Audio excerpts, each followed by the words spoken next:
Boa noite a todos. Vamos abrir nossas Bíblias para Mateus capítulo 23, o versículo 37. Vamos fazer a leitura? Jerusalém, Jerusalém, que matas os profetas e apedrejas os que te foram enviados. Quantas vezes quis eu reunir os teus filhos, como a galinha junta os seus pintinhos debaixo das asas, e vós não quisestes. Eis que a vossa casa vos ficará deserta. Declaro-vos, pois, que desde agora já não me vereis, até que venhais a dizer: bendito o que vem em nome do Senhor. Vamos orar. Mais uma vez celebramos o teu nome, por poder, com a força da graça, pregar esta passagem aqui, expor esta verdade aos corações, e clamamos a Deus para que tu celebres o teu nome, levando a tua mensagem na face da terra. Não deixe que o homem apareça. Quebra o espírito de humanismo que temos hoje. Espalha a verdade e exalta o teu sublime nome, para que todo o Brasil e toda a face da terra proclamem o nome do Senhor. Em nome de Cristo, amém. O tema da mensagem hoje é: Deus quer o bem do homem. Deus interessa-se pelo bem do homem. É uma boa mensagem. Nós somos aqui, irmãos, temos aquelas doutrinas, e eu levo a sério as doutrinas que eu creio sobre a soberania de Deus. Nós não cremos que o homem possui livre-arbítrio. Nós cremos que o homem é completamente caído no pecado. A impressão que dá é que nós somos unilaterais, quer dizer, em termos de pregação, nós só dirigimos nossa face para o povo eleito. Mas não é verdade isto. O que eu quero trazer para vocês é exatamente o que o texto diz. Deus quer o bem do homem. Isso é bíblico. E aqui nós não fazemos diferença. A mensagem da soberania de Deus não se dirige apenas a um grupo de pessoas. Nós dirigimos a todos. Pelo menos é o que eu procuro fazer, levando a todos. Eu, sinceramente, não sei onde estão os eleitos. Sei. Eles não têm nenhuma marca na testa de que são eleitos, nem na mão. Então eu tenho que pregar. É como jogar um anzol no rio para ver se vem algum peixe. Então não há esse negócio não. O que nós estamos querendo dizer aqui na mensagem é que Deus realmente quer o bem dos homens. Há outro detalhe aqui que eu quero mostrar para vocês, é que é muito comentado hoje a respeito da vontade de Deus e a vontade do homem. A soberania de Deus e, por outro lado, a responsabilidade do homem. Mas veja bem, no parecer de muitos, eles acham que as duas coisas se combinam, se entrelaçam. Deus quer e espera que o homem também vai querer. Queridos irmãos, esta opinião parece lógica, mas não é bíblica. Eu quero lançar isso fora. Eu sustentarei a soberania de Deus, mas não sustentarei aqui o livre-arbítrio do homem. Muitos pensam que Deus está esperando a boa vontade dos homens para que eles sejam salvos. De novo, repito aqui, que quem está esperando isso não é o Deus da Bíblia, são os que creem nisto. Então preciso explicar hoje a real diferença entre a boa vontade de Deus, presta atenção, e a má vontade do homem. Por quê? Olha o texto, vocês olharam? Veja o que ele diz. Quantas vezes, peguei no meio do versículo, quis eu reunir os teus filhos, como a galinha junta os seus pintinhos debaixo das asas. E o que é que diz o restante? Vós não quiseste. Então nós temos aqui as duas coisas, a vontade de Deus e a má vontade do homem. Está vendo aqui? Então eu poderia deixar esse versículo com vocês hoje à noite. Sabe de uma coisa? Deixar o próprio versículo falar por si mesmo. Mas eu sei que eu tenho que explicar, a pregação é para isso. A pregação é para pegar o texto e depois pegar toda a Bíblia e expor. Em outras palavras, a gente está trazendo luz, está pegando mais lâmpadas acesas para colocar, porque parece que há muita pouca claridade. Há pouca claridade para muitos.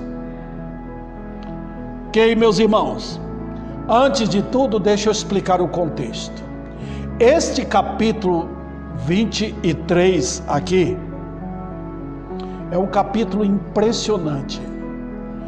2 capítulos são dedicados, basicamente 2 inteiros. Esse aqui, pelo menos, é o capítulo inteiro, quando Jesus dedica em atacar os fariseus. A religião principal naquele tempo, no meio do povo judeu, era essa religião, a religião dos fariseus. Tinha outra que era uma religião antagônica a esta aqui, eram os saduceus, Tinha outras também, mas eram comparadas com a dos fariseus, elas eram fraquinhas, porque era a religião dominante. Os fariseus eram os mestres da lei, e eles pegavam a lei, faziam da lei, cortavam em pedacinhos, fragmentavam bem a lei e criavam novas leis para o povo, pesando, colocando sobre os ombros do povo uma carga tremenda. Eles mesmos ficavam numa boa, É como políticos, que jogam o peso para o povo, escravizam o povo, e eles ficam lá naquela, comendo do bom e do melhor. Políticos, dependendo, são assim. Os fariseus também eram assim. Jesus censura, Jesus ataca, ele os chama de hipócritas, e diz que o que eles traziam para a religião deles, eles faziam questão de rodear todos os lugares. Eles espalhavam pelo mundo, chamando pessoas para a religião deles. E Jesus falou: vocês fazem dos homens herdeiros do inferno 2 vezes. Já imaginou? Você ser já herdeiro do inferno por nascimento e depois por se tornar um religioso 2 vezes. Que tristeza, queridos irmãos. Então, Jesus mostra aqui o quanto seus servos foram perseguidos por causa dessa religião falsa. Foi sempre assim a história de Israel. Eles mataram profetas, apedrejaram, perseguiram. A história de crueldade daqueles elementos em toda a história, como os fariseus foram seus antepassados também, que matavam cruelmente quem falava contra eles. Nosso Senhor, por exemplo, foi perseguido por eles. Só não morreu porque não foi chegada a hora dele. Foi levado à cruz depois. Então, queridos irmãos, quando chega ao fim, o nosso Senhor, Ele não está com raiva, Ele não está expressando ódio em atacar o povo. Jesus falava a verdade com amor. Ele era assim, mas nunca deixava de pregar a verdade. Hoje pastores dizem, não pode falar assim, tem que saber, espera um pouquinho. Nosso Senhor falava claramente o que ia acontecer. Tá? E todos os profetas dele foram chamados e são chamados a pregar assim. Você não quer ouvir? Vai ter que ouvir. No final, Jesus, ao invés de atacar apenas um grupo, ele vai para quem? Olha o versículo que lemos. Jerusalém, Jerusalém. Ele vai para a cidade inteira. Irmãos, não culpem só os fariseus. O povo vai para a mentira porque quer. O povo gosta de mentira. Deus sempre falou isto. Os que promoviam mentiras eram mais culpados ainda. Mas o povão, o Senhor estava ali, queridos irmãos, já estava perto de a cruz. Fez milagres, fez maravilhas no meio do povo. E o povo agora pronto a matá-lo. Então Jesus dirige a cidade, porque a cidade é culpada. Jerusalém, Jerusalém, que matas os profetas. Ele não acusa somente os fariseus, ele fala para toda a cidade. E os irmãos devem saber que depois da morte de Cristo, Jerusalém foi pisoteada. O general Tito veio com seu exército de Roma, arrasou com Jerusalém. Foram milhares de judeus que foram mortos. A gente não sabe o número comparando com o que Hitler fez. Por quê? Por causa disso. Hoje eu sou um pregador aqui em Ribeirão Preto. E pela internet estamos alcançando o Brasil. O povo quer ouvir? É um mau sinal quando o povo não quer. Porque Deus quer. Então eu tenho aqui 3 assuntos para serem tratados. O primeiro eu vou tratar sobre a boa vontade de Deus para com Israel, e aí trazer uma comparação com os homens em todo lugar.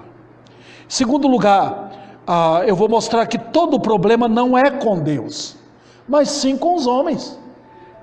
E por fim, qual a esperança para o homem? Visto que eles não querem. Primeiro vamos à boa vontade de Deus para com Israel. Quando o Senhor dirige ao seu povo, olha, eu posso imaginar as lágrimas de compaixão de Deus por Jerusalém. Ele chora, Jesus chora. O coração do Senhor é um terno coração. Queridos irmãos, às vezes eu me vejo um homem duro, sem compaixão ainda. Então a gente vai para os pés do Senhor e fala, passa pelo menos um pouco das tuas lágrimas para derramar nos meus olhos, para que todos saibam o que é teu amor. Eu me vejo como Jonas, às vezes, querendo a destruição de Nínive, e Deus dando uma boa lição para ele. Deus da Bíblia está aqui, irmãos, o Senhor da glória, mostrando o tremendo amor que Ele tem, um coração de homem. Aliás, Ele é homem perfeito. Jesus não tem um pingo, nem uma gotícula sequer, de qualquer coisa de raiva. Não. Ele ama a raça caída. Queridos, ele é ser humano. Por isso que ele olhou para Jerusalém, mostrando a triste condição. Então, queridos, como ele expressa isso? Vamos lá. Em primeiro lugar, nosso Deus é um Deus de comunicação. Para Israel, ele comunicou. Ele mostra aos homens o quanto ele é bondoso, que sempre quis o bem do homem, sempre. Vocês que estão lendo a Bíblia, minha esperança é que a igreja leia, os irmãos leiam, a Bíblia toda. Queridos irmãos, é a história de Deus para nós. Eu fico impressionado de ver pastores lendo livros. Eles vão ter que pregar dos livros. Eles não gastam tempo com a palavra. Mas nós temos aqui um historiador que é Deus. Nós temos livros de poesias. Nós temos um Deus que conta o que vai acontecer com clareza. Ele não fica adivinhando, ele sabe de tudo. Nós temos cartas de amor. Deus comunica isso aos homens, queridos. Eu sempre tenho falado com vocês que Deus tem 2 meios de comunicação. Na primeira, a comunicação é silenciosa. Nós vemos isso no Salmo 19. A criação de Deus não fala nada. Você levanta de madrugada, aquele silêncio. Deus está comunicando pela criação as maravilhas dele. Era o suficiente, né? Mas ele foi além. Você sabe que os homens vão perecer e vão para o inferno por causa também de não adorar Deus na criação?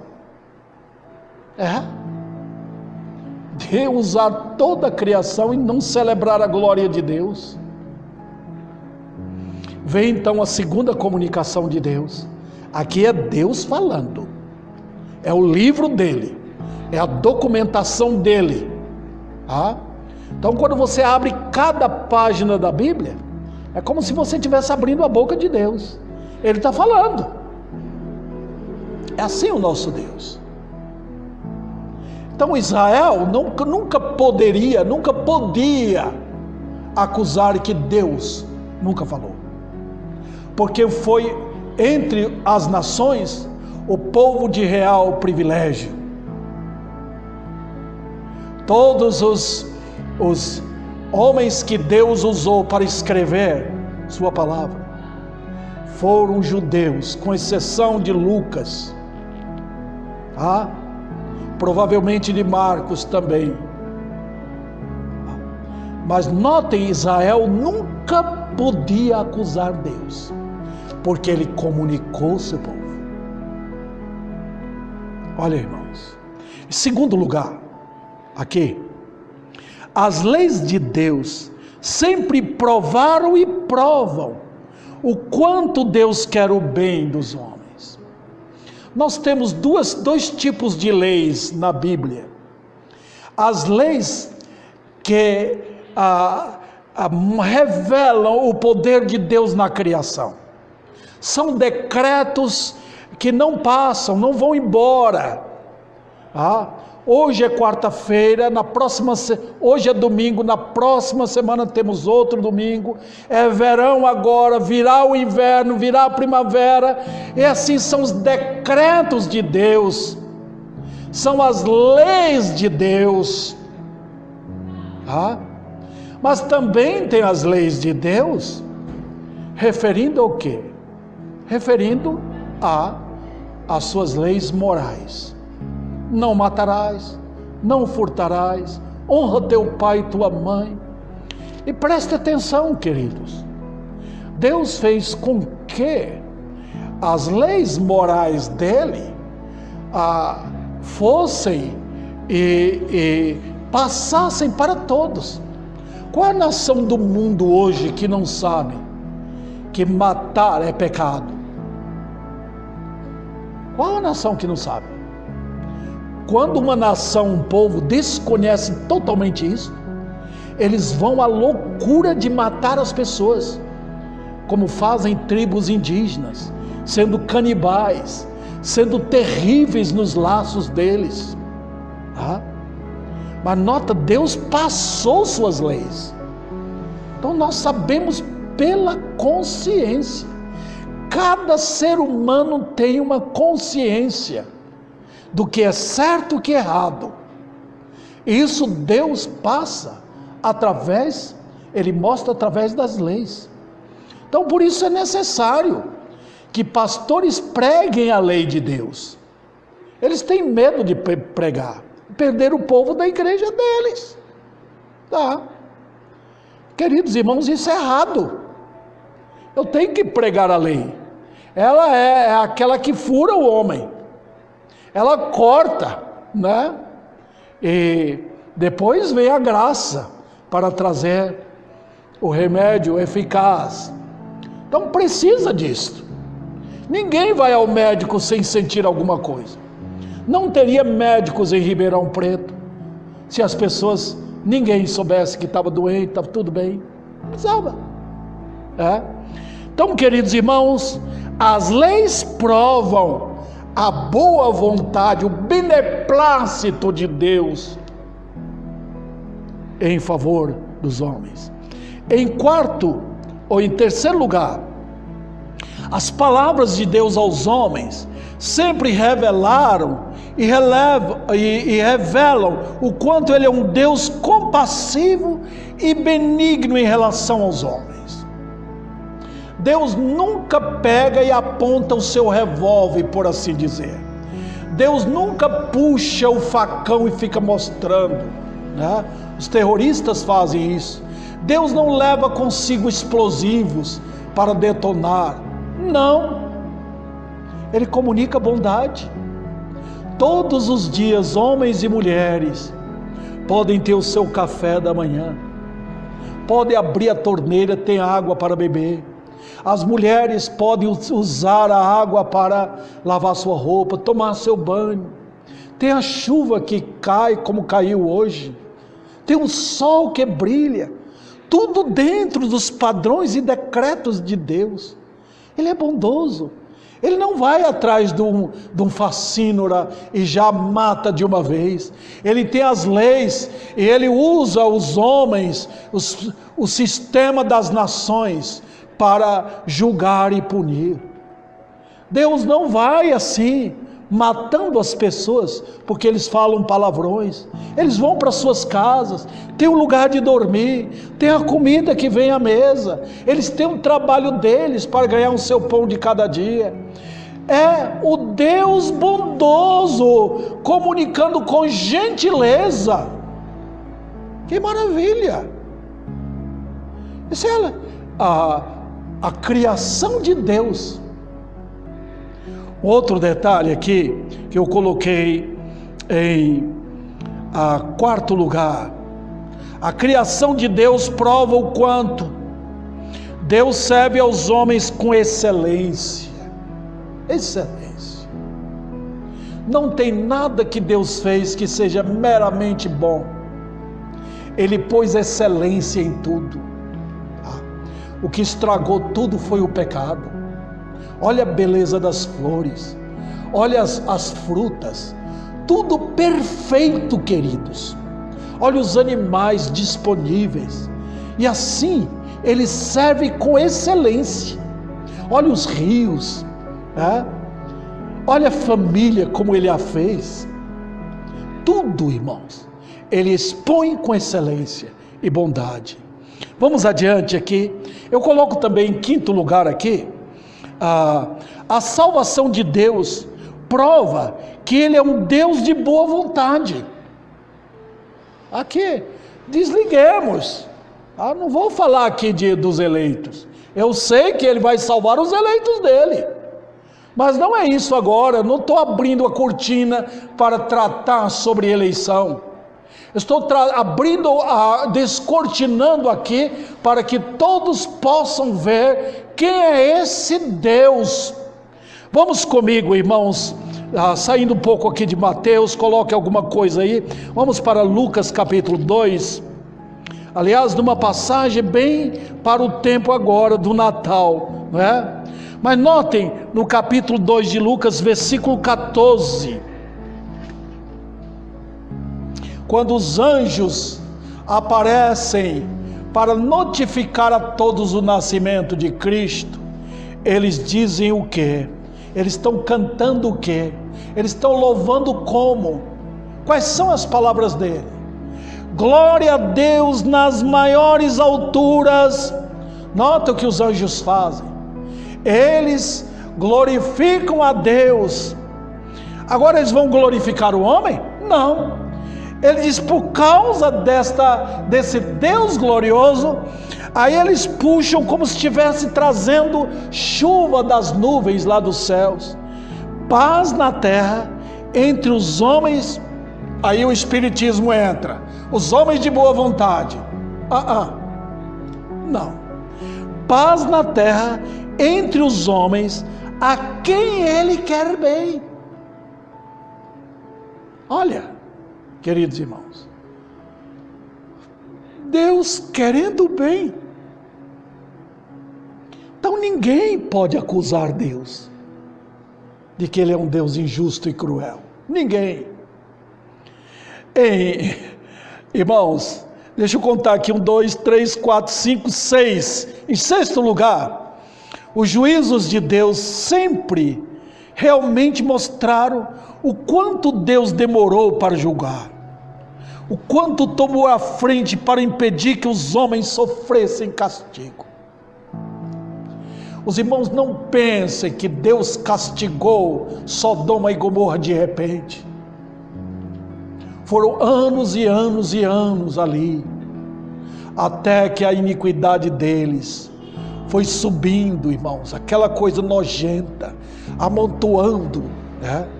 Como fizeram a Torre de Babel, eles foram amontoando até que chegou ao ponto que Deus não suportava mais aquilo. Foram anos e anos. Quando chegou o momento do castigo, chegou. Momento que Deus entrou com sua ira. Olha, vocês sabem o período do dilúvio. Foram anos e anos e anos e anos. Quando vocês leem Gênesis, vocês percebem que Deus levou tempo. Noé pregou anos e anos construindo a arca dele. Cada batida de martelo, cada barulho de serrote cortando a madeira, era Deus anunciando o dilúvio viria. Então os anos, irmãos, chegam, vão passando os anos, Deus está mostrando a bondade dele. É incrível a paciência de Deus. Na Bíblia ela é chamada de longanimidade, que Deus aguenta o peso, suporta por longo tempo a iniquidade dos homens. O que é que Deus faz? Ele põe a igreja na terra, Ele sempre fez isso. Ele colocou homens que serviram como sacerdotes, homens de oração, homens que pregavam, homens que davam testemunho, como fez Ló na cidade de Sodoma, homens como Abraão, por onde ele passava, ele deixava assim um rastro das bênçãos de Deus. O povo de Israel, com todo o problema de Israel, a história de Israel tem um povo salvo ali, que Deus usou. Então, queridos irmãos, a história de Deus é de um Deus paciente, benigno. Vamos pensar um pouco no Brasil. Quantos anos Deus tem suportado esta nação, mandando missionários, mandando fundadores de igrejas, e salvando pessoas, e ainda suportando um país tão iníquo como é o Brasil. Então a história do amor de Deus, da bondade de Deus, é uma longuíssima história, se é que existe essa expressão longuíssima.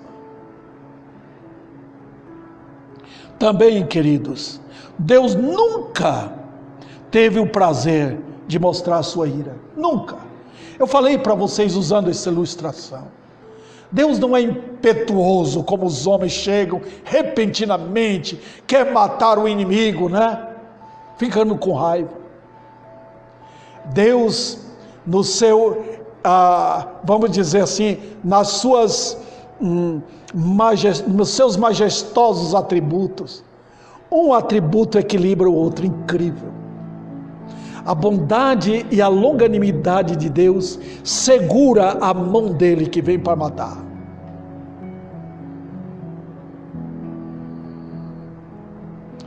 Então, queridos, acusar Deus de crueldade, ninguém pode. No dia do juízo, os homens não poderão apontar o dedo para Deus. Deus quis, é o homem que não quer. Em segundo lugar, agora, todo o problema não é com Deus. Porque o texto lá, voltando para Lucas, vós não quisestes. Vós não quisestes? Os homens não querem? Mas tem um grupo de teólogos aí, acreditando que o homem quer. Que o homem quer. Deus faz a parte dele, fez a parte dele, e agora o homem tem que fazer a parte do homem. Queridos irmãos, quem disse isso? Quem inventou isso? Olha o que Jesus disse para Jerusalém: eu quis. E ali está o próprio Deus encarnado dizendo que por longos anos ele tratou Israel assim. Eu quis, vós não quisestes. Por que os homens não querem? Eu vou mostrar algumas razões aqui. A primeira é: os homens nunca quiseram, porque sempre tiveram a disposição de fugir de Deus. Nunca quiseram. A história dos nossos primeiros pais é a minha história e a sua história. Quando Adão e Eva caíram, o que eles fizeram? Correram para Deus buscando: Senhor, nós tropeçamos aqui. Não! Eles se escondiam atrás das árvores. A história dos homens é assim: esconder de Deus. Eu não posso, eu estou ocupado, sempre estão mentindo, né? O dia de domingo, o dia do Senhor, é o dia que mais mentem para Deus. Falam que o dia da mentira é 1º de abril, mas todo domingo é o dia da mentira, porque os homens estão sempre mentindo. Não vou aos cultos, não vou adorar a Deus, eu vou sair com meu gato e meu cachorro ali, eu vou sair para visitar, vou comer um churrasco, eu vou para o campo de futebol, eu vou para o baile, eu vou descansar mais. Estão sempre mentindo, correndo de Deus.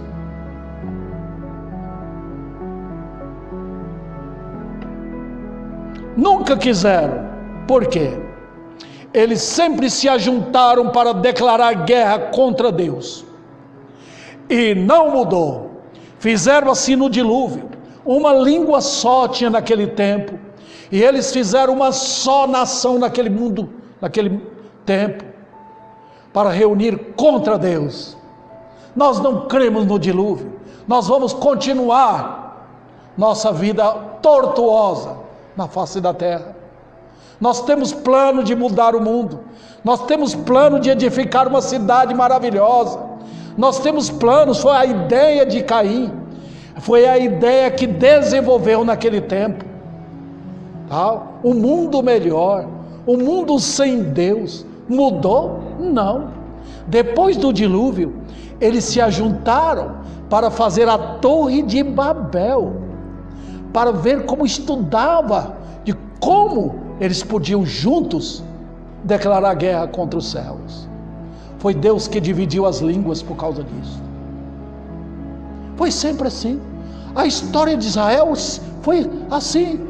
O povo de Israel com a lei na mão, com tudo aquilo, com todas as bênçãos, dizendo: nós não queremos.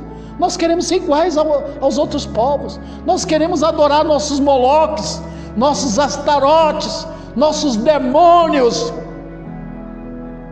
Nós vamos adorar. Está vendo, queridos irmãos, a minha e a sua história?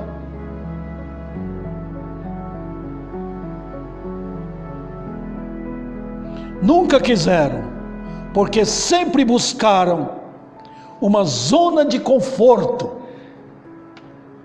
para pecar. Sempre. Porque os homens querem prosperidade. Porque as igrejas estão sempre lotadas à busca de bênção, bênção, bênção, bênção. Nós queremos mais bênção. Oh Deus, nós vamos pular, gritar, cantar, fazer louvorzão à vontade, porque queremos rir, queremos brincar, queremos bênçãos no mundo. Sempre foram assim, queridos. Foi esta a razão que fizeram o bezerro de ouro lá no deserto. Foi essa a razão. Por quê? Esse é o nosso Deus, o Deus que nos tirou. Esse é o nosso Jesus. Nós não temos outro Deus. Esse é o Deus que nós queremos, feito por nós. E agora nós vamos sentar, comer bastante e vamos levantar para divertir. Vamos pular, vamos dançar, vamos aproveitar a vida.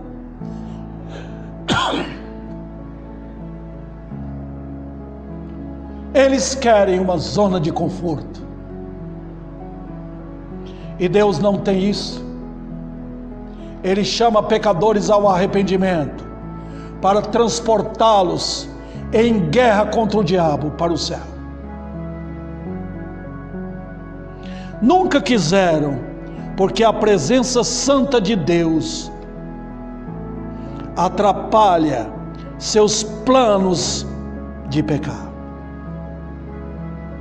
Eles não querem ouvir a palavra de Deus, ela é desconfortante.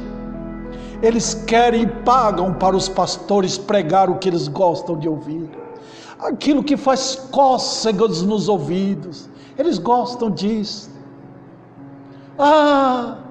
Eles estão em plena comunhão com o mundo. Então vem essas mensagens para tirá-los do conforto deles. Esse Deus Santo, a palavra dele é espada, golpeia, fere o homem, corta o orgulho dele. A palavra dele é fogo, que queima a consciência do homem. A palavra dele é assim, queridos, é martelo, para quebrar o coração mais duro que houver. É por isso que eles não gostam. Eles querem ouvir uma palavra bonita, uma palavra mais atual. Eles acham que são os homens da pós-modernidade. As mulheres também, novas mulheres, liberdade de viver femininamente falando. Espere um pouquinho. Essa é a história do homem. É uma antiga história do homem e seus pecados. Eles também, queridos, nunca quiseram. Por quê? Seus corações têm ódio assassino contra o Filho de Deus. Fizeram assim com o Senhor, o bondoso Senhor, pregando a verdade, chamando-os ao arrependimento. Eles queriam matá-lo, assassiná-lo, levaram-no à cruz. Tentaram fazer com os apóstolos também, os pregadores. Mataram alguns deles, fizeram com os profetas do Velho Testamento. Eles mudaram? Não. Foi essas palavras anunciadas por Estevão um pouco antes da morte dele, chamando aqueles homens de assassinos. Vós que tiveste a lei de Moisés, recebeste a lei, vocês endureceram contra o Espírito Santo, contra Deus.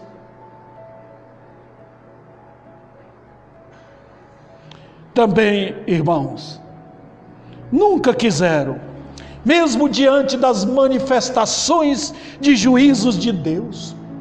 Eu falei sobre a longanimidade de Deus, mas Deus muitas vezes mostra às nações as manifestações de juízo dele. Vem em locais diferentes. Nós podemos ver, eu faço questão que vocês abram suas Bíblias para Amós. Coloque alguma coisa aí em Lucas capítulo 23, e vamos para o livro de Amós, dos profetas menores, Amós capítulo 4.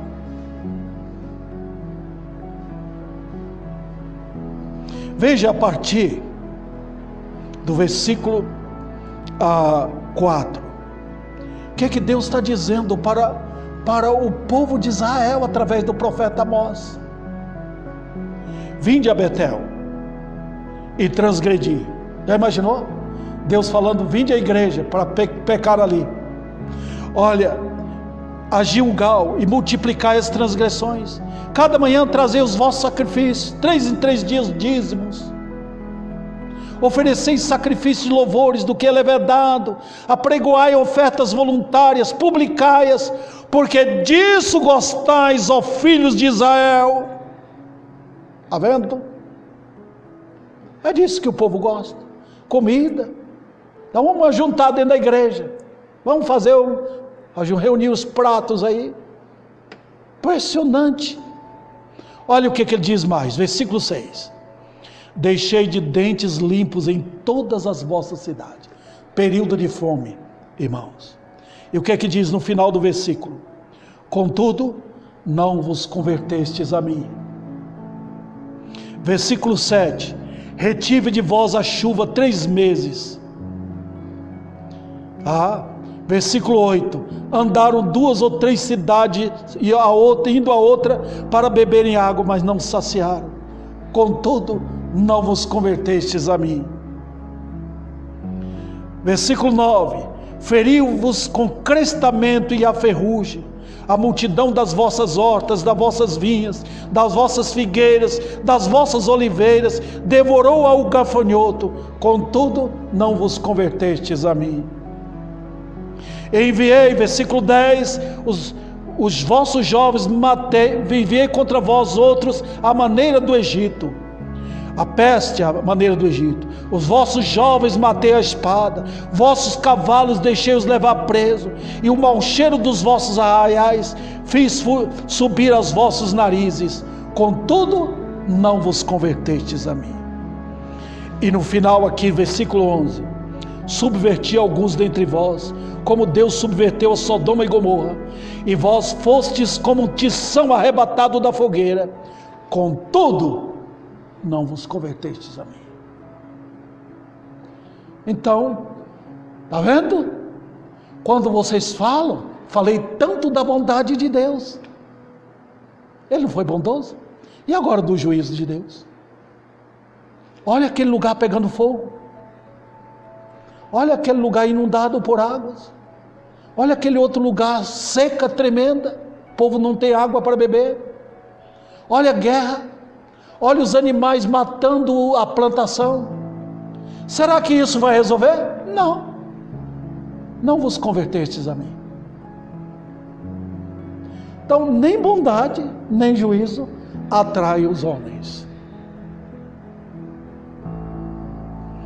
Então, queridos, diante disso, os homens não vão querer, mesmo na hora da morte, eles não querem. Os homens sempre vão se unir aos rebeldes contra Deus, e jamais poderão dizer que quiseram, mas Deus que não quis. Nunca vão dizer isto. E então, o último ponto aqui: qual a esperança para o homem? Qual? Diante de tudo isso, frustra os homens. Alguns já me disseram: o pastor prega e a gente fica desnorteado. É para isso mesmo.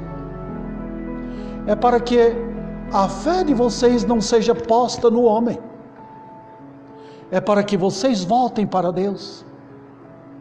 Não tem esperança no homem. Então vamos mostrar aqui. Em primeiro lugar, não há esperança para ele, porque Deus não espera nada do homem. Deus não está lá de braços cruzados, assentado, olhando e falando: quem quer? Quem quer? Quem quer? Estou esperando vocês fazerem uma decisão. Estou esperando o Ribeirão Preto se levantar e ir para a igreja, ouvir a palavra de Deus, ouvir a pregação. Deus não espera isso. Os homens não querem. Quando Lázaro morreu, o Senhor não ficou na casa esperando que Lázaro ressuscitasse. Ele foi lá. Lázaro não veio para ele até que ele chamou. Esperar que o homem deseje a Deus é mesmo que esperar que o morto fique vivo por si mesmo. Não tem jeito. Deus joga toda a esperança fora.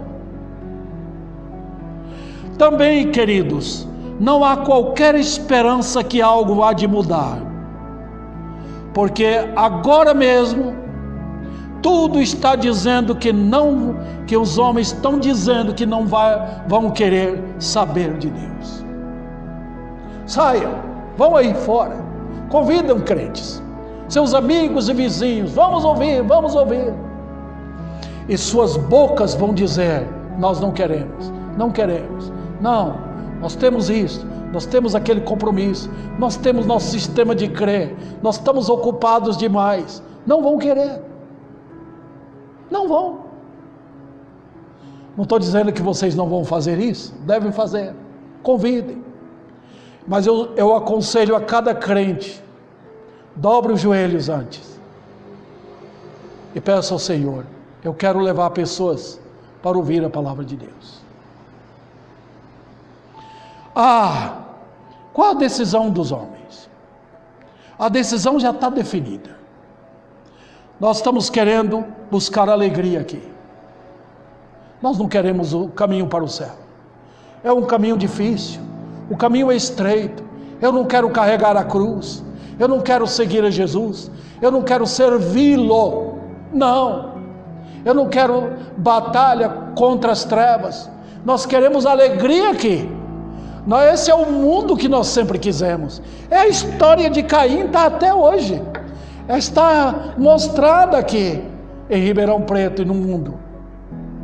A mesma história. Nós queremos isto. Nós vamos para os bailes. Nós vamos curtir uma igreja que tem aquilo que nós gostamos. Nós não queremos guerra, confronto contra o mal. Nós não queremos que a espada venha e golpeie a gente. Queremos paz, paz. Eles estão falando isso: paz do Senhor, paz, paz.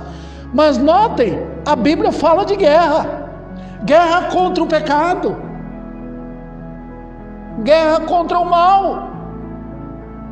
Arrependei-vos e convertei-vos para serem cancelados os vossos pecados. Então, queridos, não há qualquer esperança para os homens. Eles não querem, mesmo que toda oferta de salvação está perante os olhos deles. Eles estão vendo a mensagem: olha o Cordeiro de Deus, olha a mensagem da cruz, olha a provisão de Deus para expiação dos seus pecados. Venha Cristo agora. Eles não querem ouvir isto. Eles querem ouvir uma voz ecumênica: paz, paz para todo mundo agora tem Jesus no coração. Essa é a mensagem que eles querem ouvir, mas não é a mensagem de Deus, porque a mensagem de Deus eles vão recusar, eles não vão querer ouvir. Essa mensagem é dura demais. Eles dizem que a mensagem do Evangelho é um peso muito grande. Eles vão curtir os falsos mestres, porque eles põem a mão na cabeça e abençoam todo mundo. Também, queridos, não há qualquer esperança fora de Deus. na misericórdia de Deus. Fora da misericórdia, não há. Se eles olharem para o Deus de amor, eles vão ver que Deus amou o seu povo. Se eles olharem para a santidade de Deus, estão perdidos. Por isso que tem o fogo, o lago de fogo e o inferno. Se eles olharem para a justiça de Deus, eles estão perdidos, porque eles não têm justiça nenhuma. São mais leves do que a pena. Na balança de Deus estão perdidos. Eles só podem esperar da misericórdia. O trono de Deus é de misericórdia. Então tem uma porta aberta. É Deus com a porta aberta para entrar em ação. Foi assim que Moisés fez. Quando ele viu que Deus ia matar o povo, ele gritou e clamou pela compaixão de Deus. Deus entendeu o seu servo, ouviu sua oração e foi com sua compaixão. Queridos irmãos, sem essa atuação graciosa de Deus, não há esperança para o pecador entrar no céu, porque eles querem dar um salto no inferno. O mundo é apenas o trampolim que eles sobem e pulam de lá. Não há quem possa conduzir alguém para o reino de Deus, não há. Não há ninguém que possa conduzir outro para Cristo. É Deus em operação, glorioso Senhor. O pregador prega, o crente dá o seu testemunho, falamos, mas a obra é somente de um Deus de misericórdia. Também, queridos, nosso Senhor afirmou que não há esperança que alguém venha a Ele, a não ser que Ele mesmo, Deus, intervenha. Jesus mesmo disse: ninguém pode vir a mim se o Pai que me enviou não o trouxer. Oh, quantos estão enganados a respeito de Cristo, quantos estão entendendo mal a respeito de Cristo, eles não sabem que é o Senhor da glória. Nesse momento, agora mesmo, todo o ser do homem, todo o seu ser, se une para dizer: não, não e não, nós não queremos, eu não quero. Foi minha decisão, desde que eu nasci. Foi Deus que me quis. O silêncio pode ser por fora, muita educação, muita simpatia, mas por dentro não tem silêncio, por dentro não tem simpatia, por dentro tem armas prontas para declarar guerra contra Deus. Há um grito lá dentro: não! Eu prefiro morrer e ir para o inferno.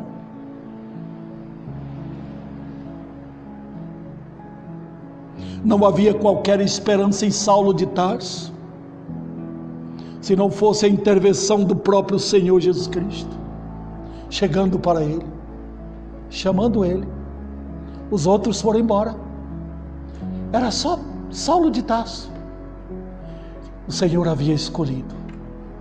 E agora eu trago a doutrina da eleição. E eu espero que todos entendam o que é eleição. Se Deus não escolhesse alguns para a salvação, ninguém entraria no céu.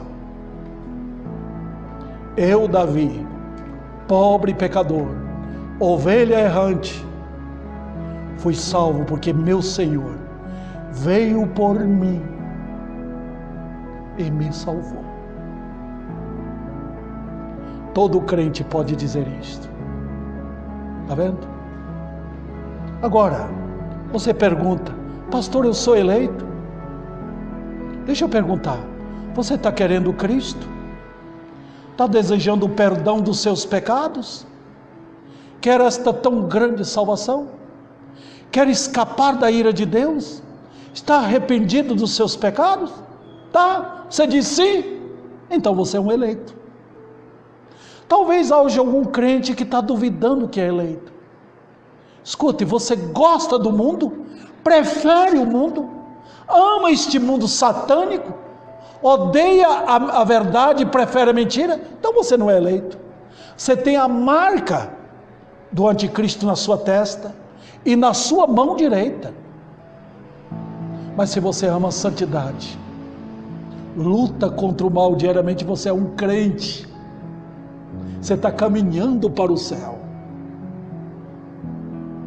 Agora mesmo, eu quero convidar pecadores ao arrependimento. Eu quero convidar as almas.